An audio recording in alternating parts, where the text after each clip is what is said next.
Une cour de récréation comme les autres, avec ses disputes et ses petites bagarres qui cachent parfois des dangers plus sournois. Dans toutes les écoles de France, des élèves sont martyrisés tous les jours par leurs camarades. Ils sont victimes de harcèlement collectif. Un enfant sur 10 est concerné par le harcèlement dans la cour de son établissement scolaire en France. Un rapport qui fait état d'une augmentation inquiétante du nombre de cas de violence à l'école.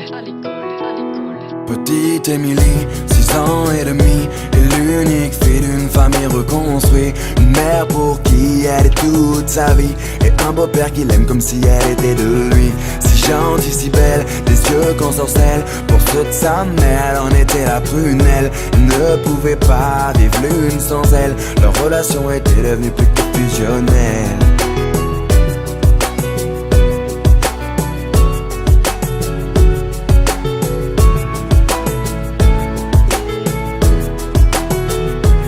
Petite Émilie, à 8 ans passés, rien n'a changé sauf qu'elle a déménagé. Fini la campagne isolée, elle vit maintenant en ville car sa maman fut mutée. Une nouvelle école, de nouveaux amis, elle ne mit pas longtemps à s'adapter à cette vie. Du haut de ses 8 ans, on peut dire qu'elle est ravie, car tout va pour le mieux pour petite Émilie.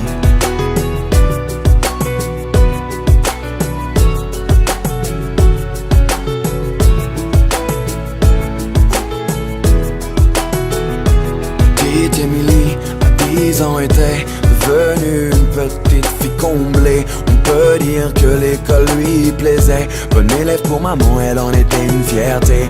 Un peu rondelette, de bonnes petites jours. Elle essuie les critiques de quelques jaloux. Devant les profs, ils l'appelaient bouffe-tout.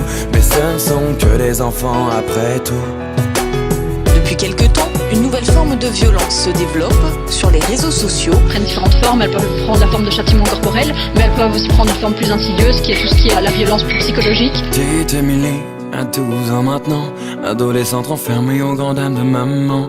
Fini le joli visage souriant, c'est une petite fille maussade qu'elle est devenue à présent. Faut dire qu'au collège, tout avait changé. Trop d'élèves ne faisaient que de se moquer. Partout elle se sentait rejetée, tantôt frappée, tantôt injuriée. Elle se demandait comment faire face. Elle était devenue le souffle-douleur de la classe. Sur les réseaux sociaux, ils l'appelaient la dégueulasse. Des photos d'elle tournées montrant son ventre qui dépasse. Ne sachant pas comment faire ni comment réagir à cet enfer. Par honte et ne voulant pas affoler sa